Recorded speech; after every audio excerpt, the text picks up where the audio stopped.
अब आगे क्या करें। जिंदगी के हर राह पर, हर मोड़ पर यह सवाल हमारे लिए अड़चन साबित होता है। सबसे बड़ी परेशानी, एक सवाल पर आकर हम अटक जाते हैं। वो सवाल है, अब आगे क्या करें। आज मैं इस सवाल का जवाब सिर्फ विद्यार्थी वर्ग के लिए दूंगा। एक विद्यार्थी जिसे इस सवाल को बार बार फेस करना पड़ता है, और खासकर जब वह पहली बार 10th पास करके अगली क्लास में जाता है, क्योंकि पहली से 10वीं क्लास तक तो उसे कुछ समझ ही नहीं होती। उसे तो बस पेरेंट्स छोड़ के आ जाते हैं कि जी स्कूल में जाना है, यहाँ पर तुझे पहली क्लास में बैठना है। उसके बाद टीचर्स उसे कहते हैं कि अब ये तू दूसरी में हो गया, तीसरी में हो गया, चौथी में हो गया, पाँचवीं में हो गया, आगे आगे उसको बढ़ाते रहते हैं। लेकिन 10वीं में आने के बाद में वो पहली बार फ्री होता है। पहली बार उसके कंधों पर एक वजन होता है, जहाँ पर पेरेंट्स भी उसके ऊपर छोड़ देते हैं कि बेटा तुझे आगे क्या करना है। टीचर्स भी उसके ऊपर छोड़ देते हैं कि बेटा तुझे आगे कौन सा सब्जेक्ट चूज करना है, कौन सी कैटेगरी में जाना है। यार दोस्त भी उससे पूछने लग जाते हैं कि भाई अब क्या करेगा, कौन से सब्जेक्ट में जाएगा। हमें से कई लोग अपने यार दोस्तों की राय मान लेते हैं और उनके पीछे पीछे चल देते हैं, जबकि ये फैसला हमारे लिए इतना आसान नहीं होता। और अगर हम दोस्तों के पीछे चल जाते हैं तो जीवन में बहुत सारी कठिनाइयों का सामना करना पड़ता है, क्योंकि हर इंसान अलग अलग अपनी खूबी रखता है। मान लेते हैं कि किसी को गणित बहुत अच्छी तरीके से आती है, तो उसको सामाजिक नहीं आती, वो सामाजिक में कम नंबर लाता है, वहाँ पर उसके परसेंटेज डाउन चले जाते हैं। अब मान लेते हैं किसी को इंग्लिश बहुत अच्छे से आती, तो उसको हिंदी नहीं आती।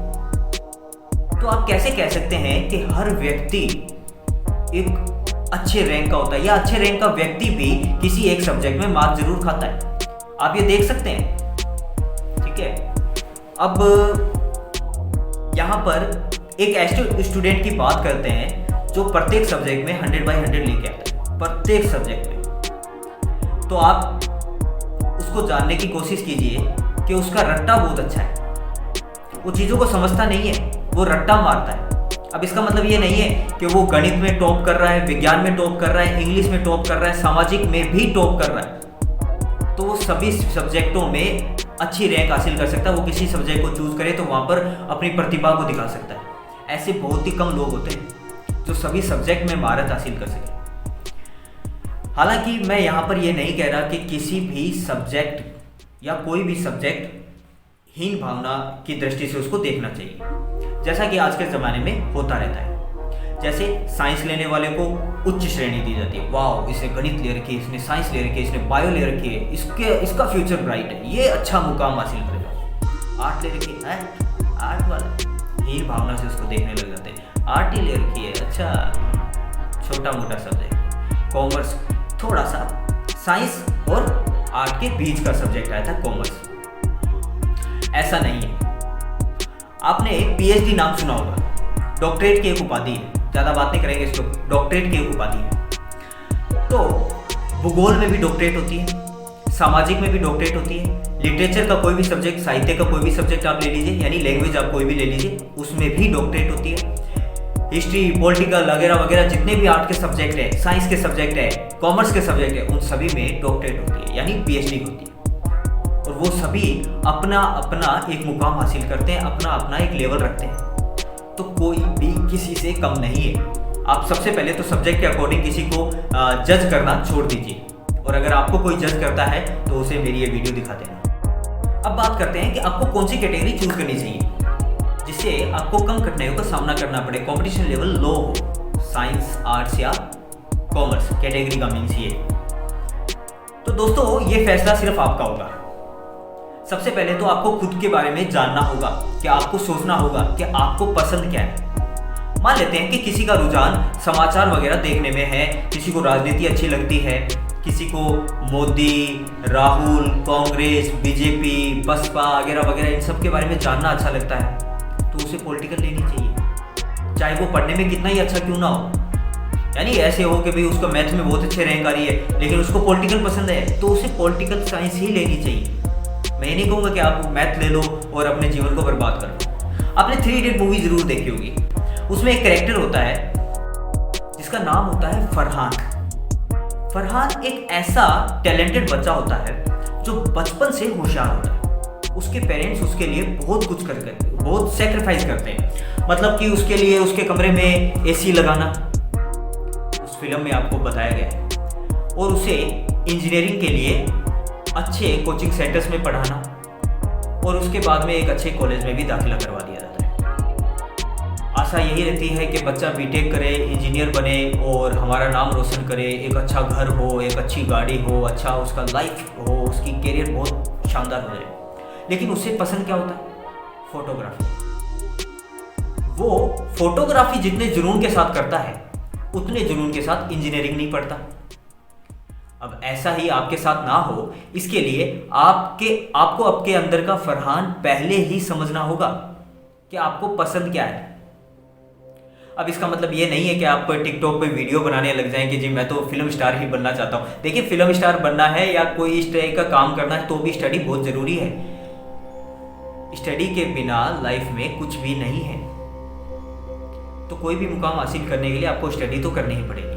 अभी आप 10वीं क्लास में हैं तो आपका मेन पर्पस तो स्टडी ही है। आप उसको अदर एक्टिविटी के रूप में ले सकते हैं। आपको डांस पसंद है, आप अदर एक्टिविटी में रखिए। आपको मूवी वगैरह या इस तरीके का आपको एक्टिंग पसंद है तो आप एक्टिंग का कोर्स कीजिए अदर एक्टिविटी के अंदर। आपको खेल पसंद है, क्रिकेट, फुटबॉल वगैरह वगैरह, तो आप उसे अदर एक्टिविटी के अंदर कीजिए, लेकिन स्टडी साथ में कंटिन्यू रहनी चाहिए। तो मैं यहाँ बात कर रहा हूँ कि आपको स्टडी में यानी आपको कौन सा सब्जेक्ट सबसे ज़्यादा पसंद है।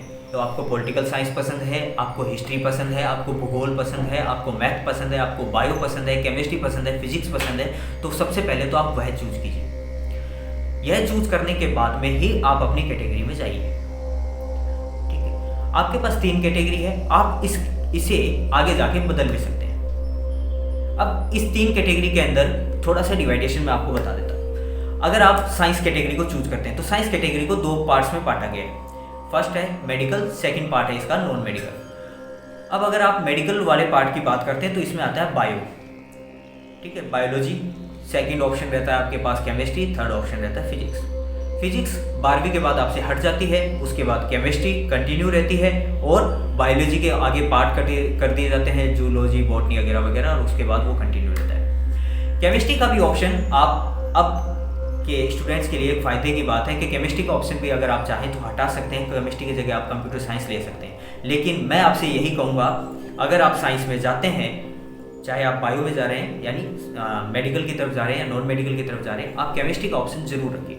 क्योंकि भविष्य में अगर आप इसी को कंटिन्यू रखते हैं और कभी आप सोचते हैं कि मैं ये कोर्स कर लूँ, मान लेते हैं आप नर्सिंग का कोर्स करना चाहते हैं, ठीक है, तो उसके लिए केमिस्ट्री बहुत ज़रूरी है। अगर आपके पास केमिस्ट्री नहीं होगी तो आप वो कोर्स नहीं कर पाएंगे। तो आप केमिस्ट्री ऑप्शन में जरूर रखिएगा, कंप्यूटर साइंस मत लीजिएगा, ठीक है। नॉन मेडिकल की बात करें तो नॉन मेडिकल के अंदर केमिस्ट्री, फिजिक्स तो कॉमन है ही, उसके अलावा मैथ सब्जेक्ट इंक्लूड हो जाता है। 12वीं के बाद भी ये तीनों subject as it is continue रहते हैं। एमएससी जब आप करेंगे तो वो एक पर्टिकुलर सब्जेक्ट में होती है, चाहे वो आप मैथ में करें, केमिस्ट्री में करें या फिजिक्स में करें, ठीक है। इसके बाद बात करते हैं आर्ट्स की। आर्ट्स में बहुत सारे हैं। सबसे पहले तो बात कर लेते हैं लिटरेचर यानी साहित्य की। अब आप उर्दू साहित्य चूज कर सकते हैं, अब आप हिंदी साहित्य चूज कर सकते हैं, इंग्लिश लिटरेचर या किसी भी अदर लैंग्वेज की लिटरेचर आप चूज कर सकते हैं। राजस्थानी भी एक लिटरेचर का सब्जेक्ट है, संस्कृत भी इसके अंदर आता है। उसके बाद में history, political, sociology, psychology, philosophy वगैरह वगैरह इस टाइप के कई और सब्जेक्ट इसमें इंक्लूड है। तो इसमें एक बहुत बड़े पैमाने पर आप अगर इसको चाहें तो एक पेज पर पूरा भर सकते हैं इसको। मैं भी अगर बताना चाहूँ तो एक पूरी वीडियो इसके ऊपर बनाई जा सकती है कि कितने सारे सब्जेक्ट है और वो प्रत्येक सब्जेक्ट अपनी एक अलग महत्ता रखते हैं। अगर आप इसकी डिटेलिंग चाहते हो तो मुझे कमेंट करके ज़रूर बताइएगा, ताकि नेक्स्ट वीडियो में मैं आपको इसकी पूरी डिटेल आपको दूँ। नेक्स्ट बात करते हैं कॉमर्स की। कॉमर्स सेक्शन को चूज करके आप बैंकिंग क्षेत्र की तरफ जा सकते हैं। बैंकिंग क्षेत्र में अपना करियर बनाना चाहते हैं या सीए बनना चाहते हैं या इसी तरीके का कोई और जॉब आप करना चाहते हैं तो आप कॉमर्स को ले सकते हैं। कॉमर्स की सबसे बड़ी जो कमी मुझे लगती है कि अगर आप कॉमर्स की तरफ जाके और टीचिंग लाइन में जाना चाहते हैं तो इस तरफ स्कोप थोड़ा कम हो जाता है। बाकी अदर आप कोई भी सब्जेक्ट लेके आप बीएड करके आप टीचिंग लाइन में आसानी से जा सकते हैं, लेकिन कॉमर्स की तरफ थोड़ा सा स्कोप कम है गवर्नमेंट सेक्टर की तरफ, वहाँ पर कम भर्तियाँ निकलती है गवर्नमेंट सेक्टर में कॉमर्स वालों के लिए। और प्राइवेट सेक्टर में है तो भी गिने चुने लोग हैं, इतना ज़्यादा यानी ये फैला हुआ नहीं है। जैसे साइंस की बात करें तो साइंस के लिए तो बहुत ज़्यादा स्कोप बन जाता है टीचिंग लाइन के अंदर। आर्ट्स के लिए भी स्कोप कम नहीं है, बहुत स्कोप है अगर आप अच्छे टीचर हैं तो। आप यूट्यूब पर ही देख लेना, हज़ारों टीचर आपको यहाँ मिल जाएंगे जो यहाँ पढ़ाते हैं और अच्छे यूट्यूबर बने हुए हैं। और क्यों बने हुए हैं? क्योंकि उन्हें पढ़ाना आता है, उन्हें बोलना आता है, बात करना आता है, इंटरकनेक्ट करना आता है। ठीक है दोस्तों, आज के लिए बस इतना ही। आशा करता हूँ कि मेरे द्वारा दी गई जानकारी आपको कहीं ना कहीं थोड़ी बहुत ही सही समझ जरूर आई होगी। अगर अच्छी लगी ये वीडियो तो please subscribe the channel, like का बटन साइड में है उसे भी दबा दें। सब्सक्राइब करने के बाद एक घंटी का बटन आएगा, उस घंटी को भी आप दबा लें। साथ ही कमेंट बॉक्स में आप अपनी राय जरूर दें कि मेरे द्वारा ये साझा की हुई थोड़ी सी जानकारी